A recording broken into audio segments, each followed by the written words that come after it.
Comment peindre l'eau calme à l'acrylique? Comment peindre un bassin d'eau calme entouré de rochers et de forêts de façon simple? Bonjour, c'est Claude.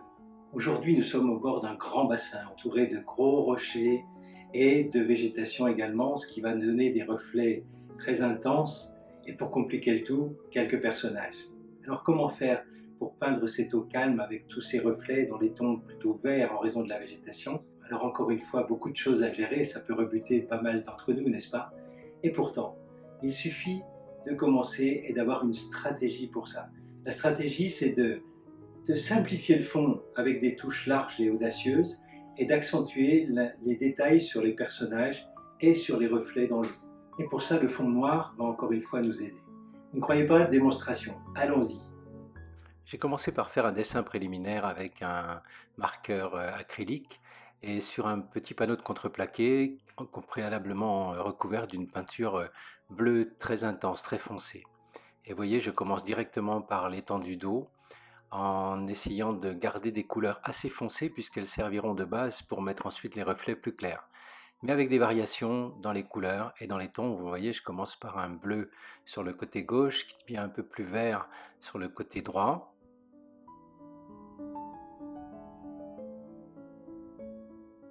Et même quelques touches plus orangées, à droite toujours. Alors vous le voyez, j'utilise pour ça un pinceau large. Le but, c'est de remplir rapidement toute cette étendue d'eau en variant un peu les couleurs, mais en restant sur un ton foncé.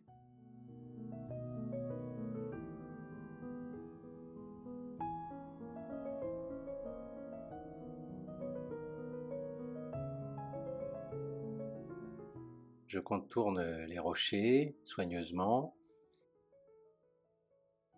J'utilise un peu plus de bleu en avant-plan, mais sur le côté gauche, en avant des rochers, les tons sont beaucoup plus verts, voire un peu ocre jaune, mais toujours dans un ton assez foncé pour pouvoir mettre des valeurs plus claires ensuite, vous l'avez compris.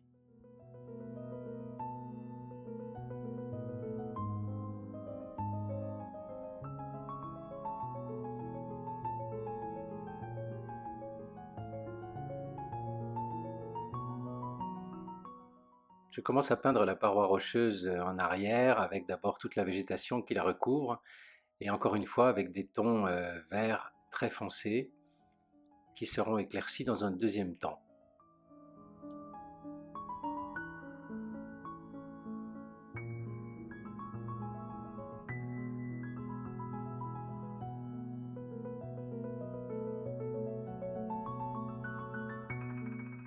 Vous voyez, toujours avec un pinceau large et en variant les couleurs, mais en restant toujours sur des tons assez intenses.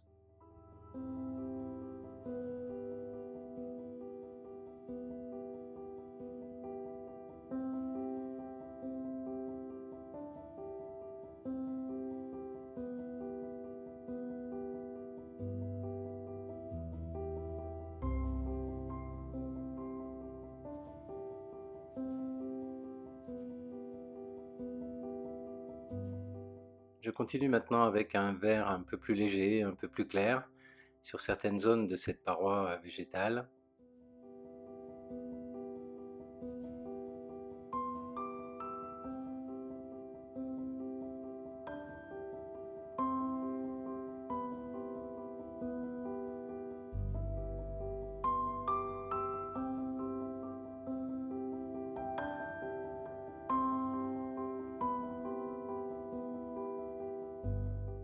Je fais de même au-dessus des rochers à droite, avec un vert légèrement différent.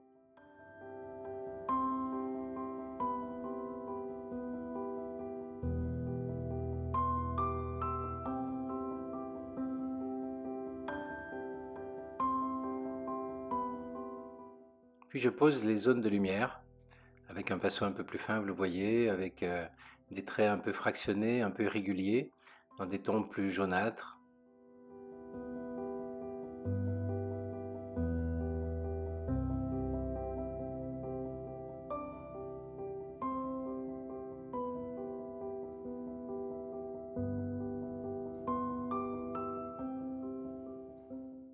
Et je continue à peindre les lumières, vous le voyez par endroits avec des tons plus verts, mais toujours plus clairs, bien sûr.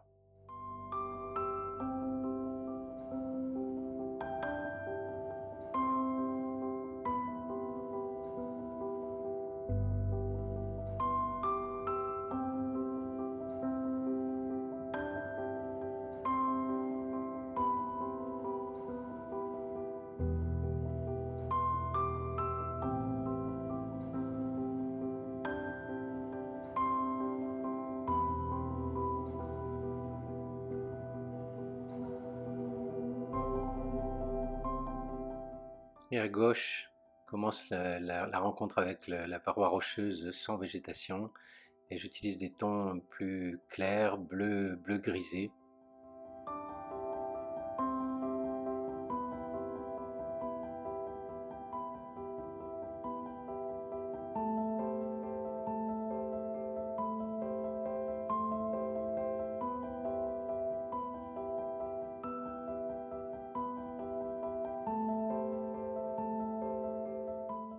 Pour les rochers à droite, une peinture plutôt claire ocre rosé, avec des petites touches irrégulières toujours, pour matérialiser les zones de lumière sur ces rochers.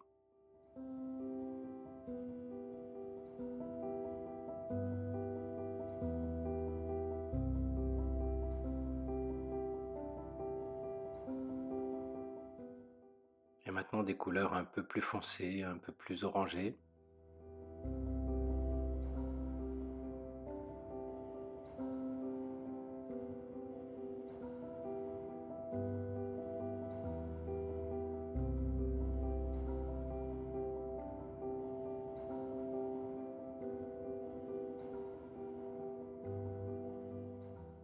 Et je vais terminer le fond avec les rochers sur la gauche qui sont dans des tons bleutés et qui sont beaucoup plus clairs. De façon générale, ces rochers sont presque blancs.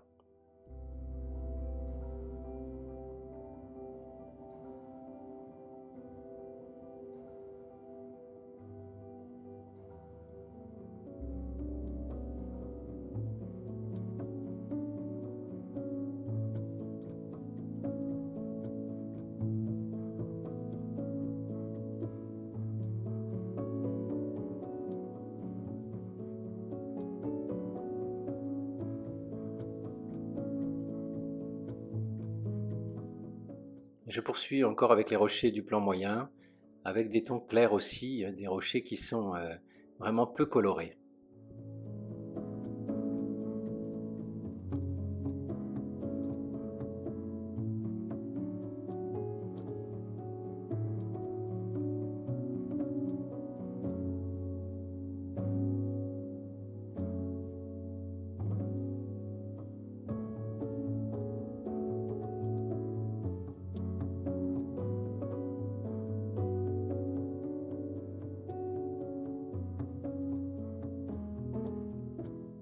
Toujours beaucoup de variations dans les touches de peinture et je laisse bien sûr par endroits des zones non peintes. Je contourne également les personnages.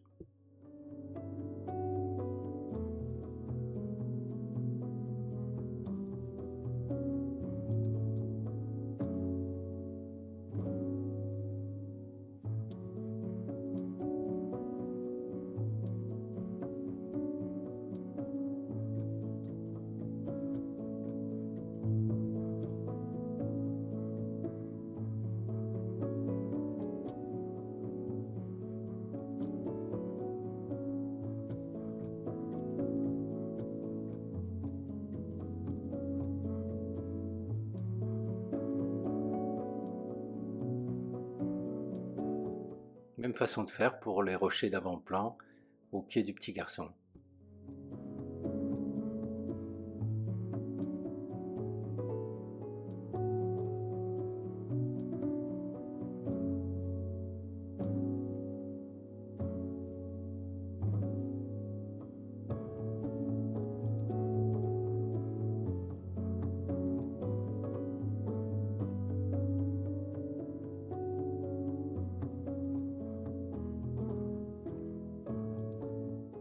Et je reviens déjà sur l'eau, sur les couleurs de l'eau, avec des tons un peu plus clairs, mais pas définitifs encore, sur cette zone plus colorée.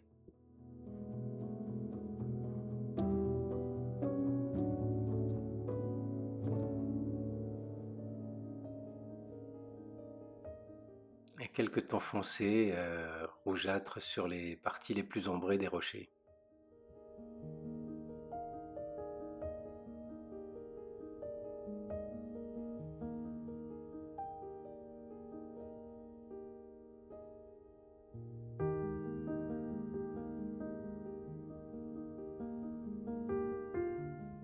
Et maintenant, je commence les personnages avec les parties chairs qui seront faites avec un orange foncé, en sachant que cette couleur va encore foncer en séchant.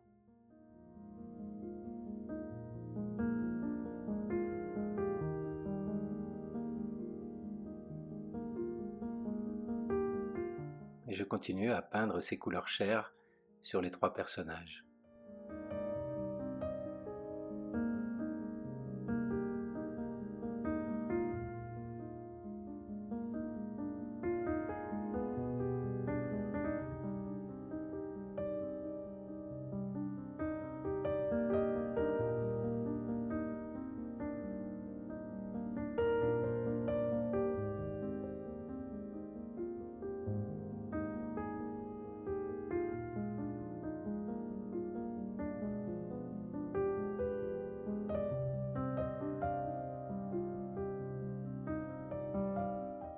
Pour les cheveux de la jeune femme, je commence par un ton bien trop foncé, ocre jaune, mais un ocre très très intense, qui va servir de base pour mettre les touches de lumière ensuite.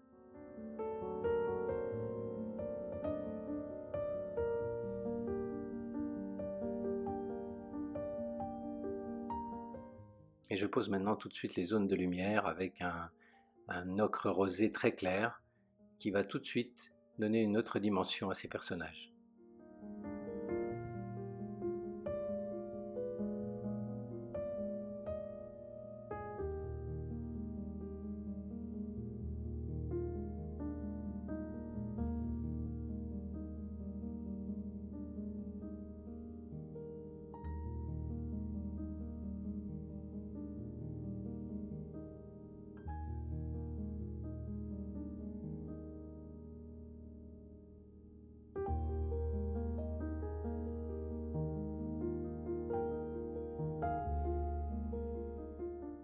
Petite tache de lumière également sur les cheveux de la jeune femme.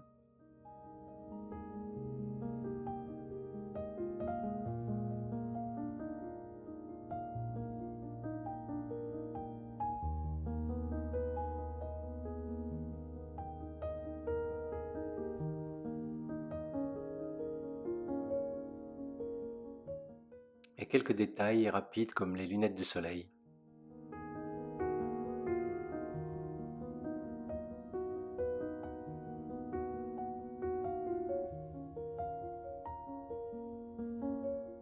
Les vêtements seront peints avec un ton qui paraît assez clair au départ, sachant que ça va foncer dans un deuxième temps, bien sûr.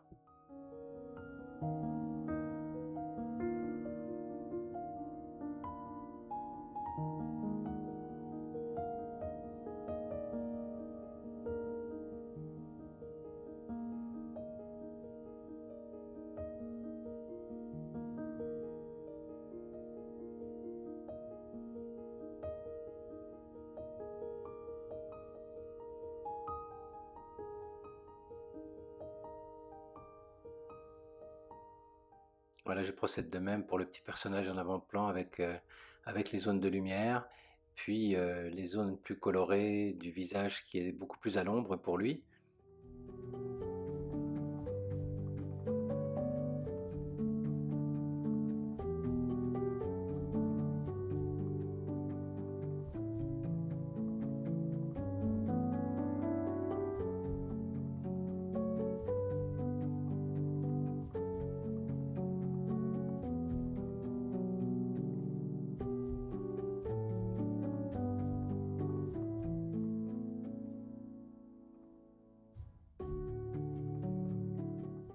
Et je vais jouer avec les ombres et les lumières encore, avec quelques petits détails.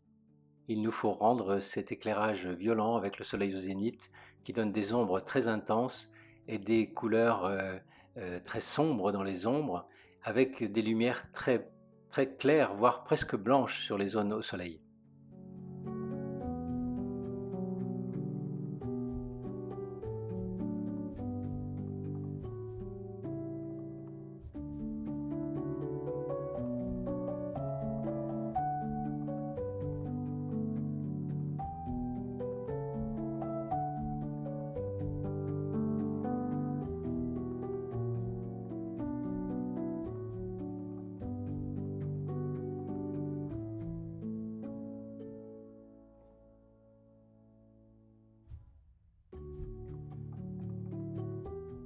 Je prends mon temps pour ces trois petits personnages qui vont mettre un peu en valeur le paysage, bien sûr.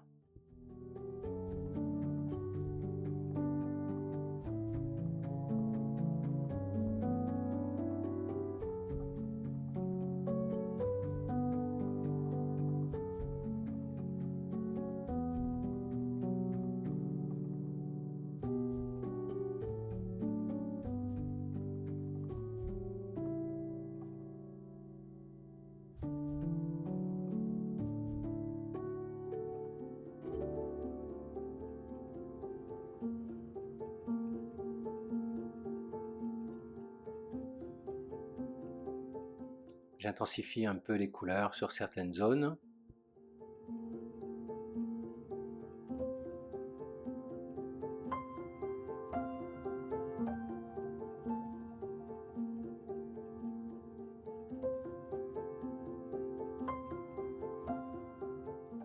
Et j'arrive sur la partie intéressante de ce sujet, c'est-à-dire les reflets, en commençant par les reflets très clairs.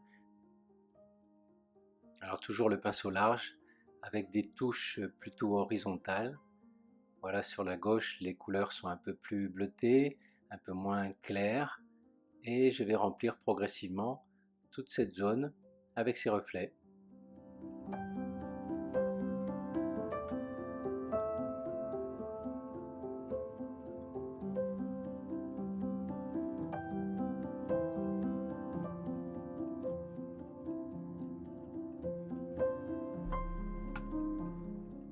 Quelques rochers encore au pied du petit personnage.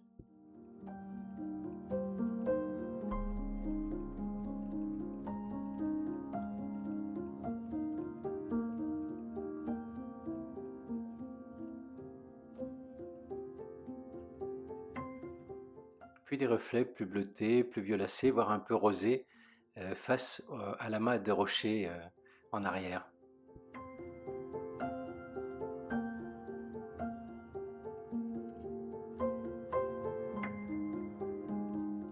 Je continue sur l'avant-plan, vous voyez, toujours avec des tons assez verts, un peu bleutés par endroits, un peu plus foncés dans d'autres. Et sur le côté gauche, ça devient plus clair et plus lumineux encore.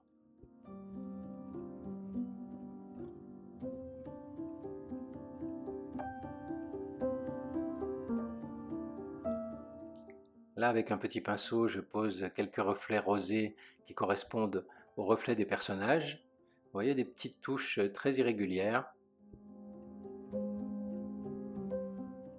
Et je vais mettre en place les reflets les plus clairs. D'abord à l'avant-plan, vous voyez, presque d'un bleu très clair.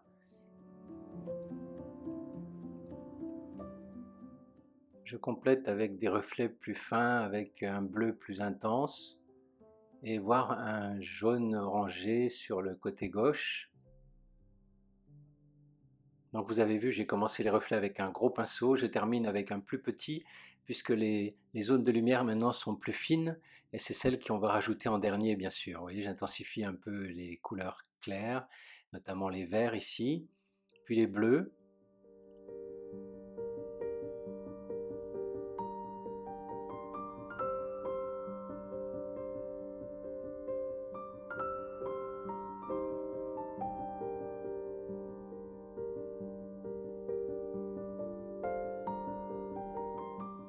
Et petit à petit, la lumière apparaît sur cette étendue d'eau.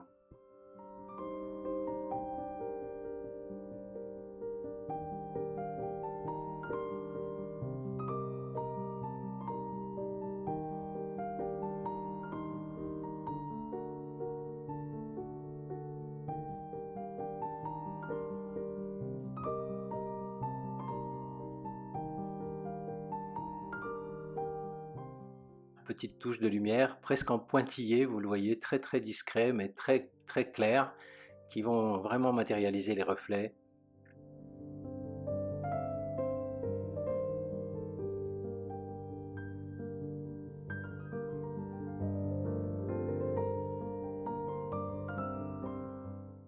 Dernière petite touche sur les rochers, les personnages, et il est temps de poser les pinceaux.